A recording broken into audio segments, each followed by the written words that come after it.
My name is Eric Matthews, and if you had asked me a year ago, I would have told you I had the perfect life. Not flashy, not glamorous, but steady. Safe. Married to my college sweetheart, Lauren. 2 kids. Suburban home in Raleigh, North Carolina. Director at a mid-sized firm in the city. Weekends grilling in the backyard. Normal. I used to believe that loyalty was enough. That being a good man, a present father, and a faithful husband would shield me from disaster. But sometimes the storm brews in silence, and you don't hear it coming until the roof caves in. Lauren and I met in our senior year.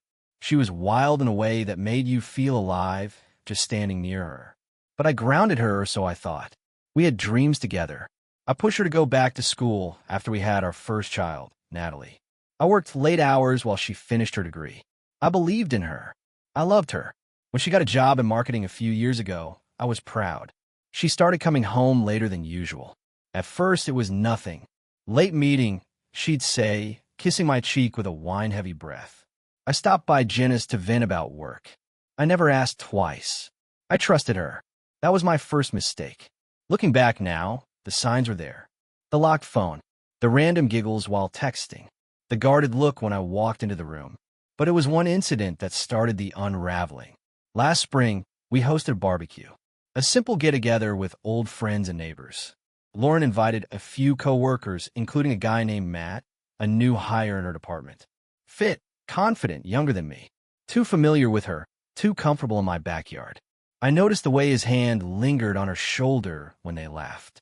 How she filled his glass without asking, as if she knew his exact taste. I didn't like it, but I didn't want to be that guy. Jealous. Paranoid. So I buried the feeling. That was my second mistake. It was 3 weeks later when things started to spiral. I was cleaning out the garage when I stumbled on a dusty box of old electronics. Lauren's old laptop was inside. I wouldn't have touched it if it weren't for the buzzing feeling in my gut that something wasn't right. I booted it up. No password. Maybe she forgot. Maybe she didn't think anyone would look. In the downloads folder was a file, Tax Docs 2016. I opened it, but it wasn't taxes. It was a letter. A letter she had written but never sent. Or maybe she did. Matt, I wish things were different. I can't keep lying to Eric forever, but I'm scared. What if he finds out? What if it all blows up? You're the one I should have married. You've always been the one. I can't sleep at night knowing you're waiting for me while I live a lie. I read that letter 3 times, then I closed the laptop. And I sat there in the garage, my knees shaking, throat dry, the world tilted sideways. She had written that 7 years ago. 7. And here I was, thinking Matt was a new coworker. No, he wasn't new. He was back. That was when I realized I never had the full truth. I only had the version she wanted me to believe. That night, I didn't confront her. I couldn't. I didn't have enough. I needed more. I needed proof that what I feared wasn't just in my head. So I started watching. I noted her schedule, checked receipts. I started walking through our life like a stranger, looking for clues in places I once trusted blindly. And then it happened. Lauren was supposed to be out late for a conference happy hour. I told her I'd be working late too. I wasn't. Instead, I parked across from the downtown hotel she said the event was at, and I waited. Around 9:15 p.m., I saw her, in a red dress I hadn't seen before, walking into the hotel lobby, not with coworkers but with Matt, his hand on her lower back, her head tilted back in laughter. They didn't see me. I didn't get out of the car. I couldn't move. My hands were locked on the wheel, heart pounding so hard I could feel it in my ears. She wasn't just cheating on me now. She had never stopped. For over a decade, my wife had lived a double life. A split reality. Publicly mine. Privately his. I spent that night at my brother Jason's. I told him everything. He told me to confront her, to get a lawyer. But I couldn't yet. I didn't understand the full game. There was something deeper, something off. I needed to be sure. So I waited, observed, let her think I was still blind, until I came home one evening and found a letter on the kitchen table. A letter from HR in my company. It said I was under investigation for embezzlement. And that's when I knew she wasn't just cheating. She was setting me up. I stared at the letter in disbelief, my hands trembling as I read it again. Due to internal audit discrepancies, You were temporarily suspended pending investigation into unauthorized financial transfers tied to your credentials. It felt like I was dreaming, no, drowning. Just a week ago, my biggest worry was whether Lauren was seeing someone behind my back. Now, my entire career, my reputation, everything was under threat. I didn't know how this could have happened. I'd worked for the company for over 15 years. I never even bent the rules. I wasn't perfect, but I was damn good at what I did. My colleagues trusted me. My boss depended on me. But here I was, accused of something I didn't do. Suspended. Humiliated. And the moment I looked up and saw Lauren standing in the kitchen doorway, arms folded, expression unreadable, I knew. She did this. I wanted to scream. I wanted to ask her why. But I couldn't say anything yet. If she had the nerve to do this, framing me for embezzlement after over a decade of lying, then this wasn't impulsive. It was planned. And if it was planned, there were more pieces in motion I hadn't seen yet. So I kept playing dumb. What the hell is this? I asked her, shaking the letter. She blinked innocently. What are you talking about? You know what I mean, Lauren. HR's accusing me of moving company funds. I don't even know how. I told you to slow down at work. She cut in cool and detached. You've been stressed. Maybe you made a mistake. I blinked. What? I'm just saying, she said with a fake softness. People do things when they're under pressure. Maybe you didn't even realize what you were doing. She didn't even try to hide the smirk tugging at her lips. And that's when it hit me. She wanted this. Not just the affair. Not just the double life. She wanted me out of the way. I didn't sleep that night. Instead, I went through every digital document I had access to, emails, client accounts, transfer logs. I found discrepancies, but they were all tied to my login. Transactions I never made. Transfers I couldn't remember authorizing. Then it clicked. Lauren had helped me set up the company's remote access software on my home office laptop months ago. She insisted on it. At the time, I thought she was just being helpful. But now I realized she'd been watching, studying, learning just enough to forge a digital trail in my name. She knew the systems. She had the motive. She had the timing. And most importantly, she had Matt. I decided to call the one person who could help me make sense of this, my brother Jason. Jason had been a federal investigator before he left the job to open a cybersecurity consultancy. I'd never asked him for favors before, but I knew I had no choice now. He met me in a diner off I-40 the next morning. I need you to look into something for me, I told him. I think Lauren framed me, and I think she's been cheating on me for years. Jason didn't ask dumb questions. He just leaned forward and said, give me access to your systems. And trust me, over the next 2 weeks, Jason worked quietly. Meanwhile, Lauren played her role like a Broadway star. She brought me coffee. She asked about my legal situation. She told the kids that Daddy was just taking time off. Always with that perfect calm. But sometimes I'd catch her staring at me when she thought I wasn't looking, cold, calculating. Then one night, I overheard her whispering on the phone from the bathroom. She thought I was asleep. No, it's going smoothly. HR bought it. He's losing it, just like you said he would. Once this is finalized, I'll be in control of the house. The kids too, if he doesn't clean up his act. She paused, then added quietly. It's like he wants to self-destruct. He'll probably sign the papers without even reading them. Click. She hung up. I didn't sleep again after that. The next morning, Jason called me. I found something, he said. She used a keylogger on your system. About 6 months ago. She had full access to your passwords, your work logins, everything. You weren't just hacked. You were personally sabotaged. Can you prove it? Working on it. But here's the kicker. Those funds that were transferred, they didn't just vanish. They were rerouted into a shell company account. The owner on paper? A man named James Carson. I frowned. Who the hell is that? Matt's legal name, Jason said quietly. It felt like a wrecking ball to the chest. Not only had Lauren been with him behind my back, but they had been plotting for years. Slowly, carefully, biding their time. She waited until I was too numb to see it, then made her move. That night, I sat in the backyard, same place I used to grill burgers with my kids, trying to make sense of it all. She hadn't just betrayed me. She had dismantled me, piece by piece. My career, my name, my home, my role as a father. And then, as if fate wanted to twist the knife deeper, I received an email. from a legal firm. Subject: divorce filing, notification of service. I walked back into the house, and she was sitting on the couch, watching TV. You really thought you'd win, didn't you? I asked. She didn't even blink. It's not about winning, she said flatly.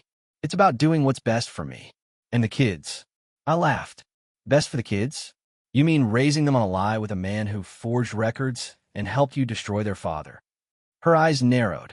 You have no proof. But she was wrong. Jason was almost done gathering it. And I wasn't going down quietly.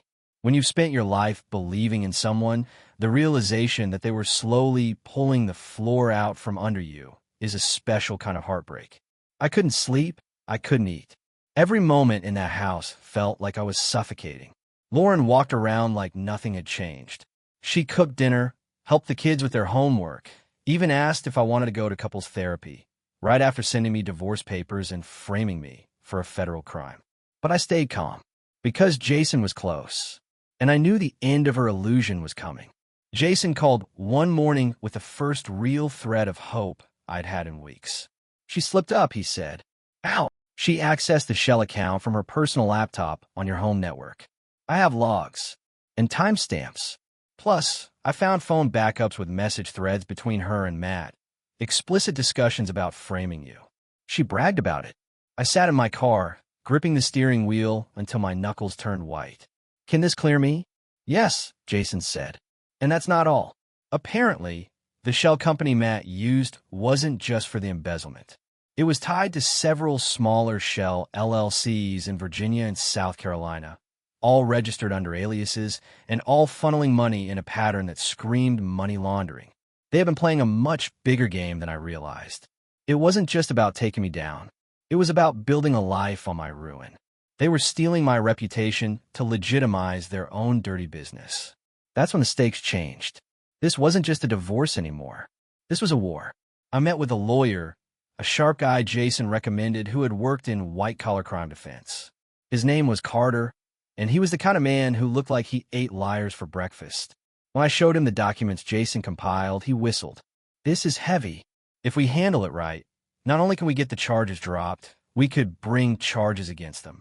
And if we time it right, we can make sure she doesn't get the house, the kids, or a dime from you.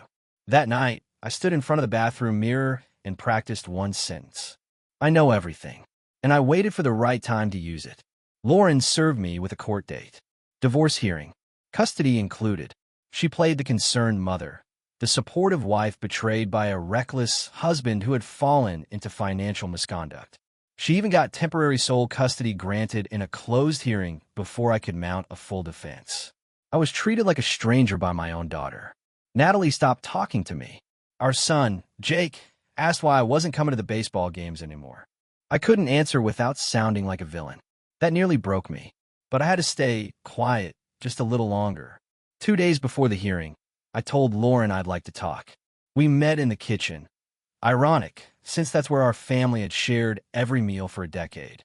That night, it felt like a courtroom. You win, I said calmly. I'll sign the papers. Her eyes sparkled. I knew you'd come around, she said too quickly. It's for the best. But there's one thing I want to tell you first. She arched a brow. I know everything. I slid a folder across the table. Printed emails, logs, bank records, conversations, photos. Her expression didn't change at first, but I saw her eyes twitch. I saw her fingers curl under the table. You went through my stuff? She whispered. You ruined my life, I replied. All I did was uncover the truth. She stood up, tried to brush it off. This is nothing. You don't even know what any of this means. No, interrupa. But the feds do, and so does my lawyer. And if I don't walk out of this with my name cleared, I'm taking it all the way up. Her face turned to stone. That night, she left the house. She didn't come back. 2 days later, at the divorce hearing, Lauren's lawyer showed up alone. Your Honor, he said, my client is requesting continuance. No, Carter said immediately. We have reason to believe the plaintiff is attempting to delay in light of mounting evidence of fraud, perjury, and malicious intent. We asked the court to proceed. Lauren showed up 30 minutes later, flushed, shaken, but dressed for battle. She played the part of the wronged wife again. Tears, emotion, pleas for the judge to understand the emotional abuse she suffered during our marriage. But the moment Carter presented the evidence, everything changed. Emails, financial logs, texts, IP logs, the shell accounts, the stolen funds, her fingerprints all over the crime. The courtroom was silent as the judge read through the documents. Lauren just sat there, frozen. Matt didn't even show up. The judge's tone turned from neutral to stern. These are serious allegations, Mrs. Matthews. If verified, you may be facing federal investigation. She tried to object, said it was forged, claimed I'd hired someone to frame her. But it was too late. The courtroom wasn't buying it. Outside the courthouse, she finally broke. You think you've won? She hissed at me, eyes filled with fire. You think this makes you the good guy? I'm not the good guy, I said. I'm just the guy who refused to be your scapegoat. She stormed off. Jason stood next to me, arms crossed. You know, he said, I think she just realized the storm she started was a little too big. After the courtroom clash, things didn't settle, they exploded. Lauren moved out the same night, taking the kids with her. She didn't say goodbye. No explanation to Natalie or Jake. Just packed their bags and left like I was a threat, a ghost. The same man who tucked them in every night, now treated like a dangerous memory. The silence from my children was what hurt the most. Not the lies, not the accusations, but that vacant look in my daughter's eyes when I passed her in court. I wasn't angry anymore. I was hollow. Jason warned me it wasn't over. They're cornered, he said. That's when people like Lauren get sloppy or ruthless. And he was right. The investigation into the embezzlement was officially reopened, but now she was the target. Subpoenas went out. Matt disappeared, probably across state lines. The authorities tried tracking him through Shell LLC filings, but he'd used multiple aliases. Meanwhile, I had to rebuild. From scratch. The firm reinstated me. Technically, but the damage was done. Whispers followed me through the office halls like shadows I couldn't shake. You okay, Eric? You back for good? You and Lauren, wow, man. I smiled through it all. But inside, I wasn't okay. I found comfort where I never expected it. My neighbor, Beth. She was a quiet widow, a nurse who had lived next door for years. Always polite, always kind, but we rarely spoke beyond waves over the fence. After the truth came out, she dropped off a casserole, then a book for Jake. Then she started sitting with me on the porch, just talking, listening. I never told her everything, but she never asked for it either. And in those small, quiet evenings, I started to remember what peace felt like. Then the worst hit. Lauren filed an emergency custody motion claiming I was emotionally unstable and engaged in vengeful behavior. She used every tactic, fake texts, exaggerated stories, even screenshots from a conversation where I had vented to Jason in private. How she got those? I didn't know. Maybe she still had access to my devices. Maybe Matt had helped her before vanishing. Regardless, her strategy was simple. Discredit me completely and remove me from the kids' lives. For a week, I felt like I was losing everything again, until Natalie saw me outside the courthouse, alone, tired, defeated. And she walked up to me. She didn't say a word at first. She just hugged me. 12 seconds of silence that felt like an eternity. Then she whispered, "Is it true what Mom said? That you stole from your job?" I looked her in the eyes. "No, sweetheart. I didn't, but she wanted people to think I did." She frowned. Why would she do that? I hesitated, then said the one thing I hoped would land softly. Because she was scared of losing control. She stared at me, thought, then nodded once. She didn't say anything else, but she walked back to Lauren that day with a look I hadn't seen before, doubt. And that was everything. Jason told me the federal case was heating up. More evidence. The shell accounts were traced to Lauren's transactions. There were emails, one she deleted, but Jason's contact at the Bureau had recovered them. They showed clear conspiracy with Matt, clear knowledge of the funds being redirected, and a pattern of manipulation that prosecutors loved. Carter advised me to stay patient. Let the feds do the heavy lifting, he said. Your redemption is coming. But it was hard to wait. Every day my house felt emptier. Every minute without my kids, heavier. I kept working, kept breathing, until the knock came on my door. It was 6:30 p.m., a cold Thursday. "Lauren," standing there, no makeup, hair pulled back, face pale. She looked nothing like the woman who once smiled over birthday candles beside me. She looked like someone who had lost control of a lie too big to maintain. "Can we talk?" she asked softly. I didn't say a word. I just stepped aside. She sat at the dining table, our old dining table, where we once held hands under the wood, where she'd fed Jake his first solid food, where we'd laughed, cried, fought. Now silence. Then she spoke. I didn't mean for it to go this far. I stared. I was angry. I thought you didn't see me anymore. And Matt, he made me feel alive again. I didn't move. "So you framed me?" I asked. She winced. "At first, it wasn't meant to hurt you. Just shift things. Tilt things in my favor if it all fell apart. I didn't think they'd actually charge you. Then it spun out of control. You stole my life, Lauren." "I know," she said quietly. "And I don't expect you to forgive me. I wanted you to hear it from me." She stood up. "Goodbye, Eric," and walked out. That was the last time I saw her face in person. 2 weeks later, she was arrested. White fraud, conspiracy, tampering with federal evidence. Her mugshot was all over local news. Marketing executive caught in embezzlement scheme with lover on the run. Matt still hadn't surfaced. The feds were offering a plea deal, but they wanted her cooperation in exchange. She took it, and I got my final hearing. The courthouse smelled like bleach and old paper. I'd been in that building more times than I could count over the past few months. For hearings, for character assessments, for custody mediation. But today was different. This was final.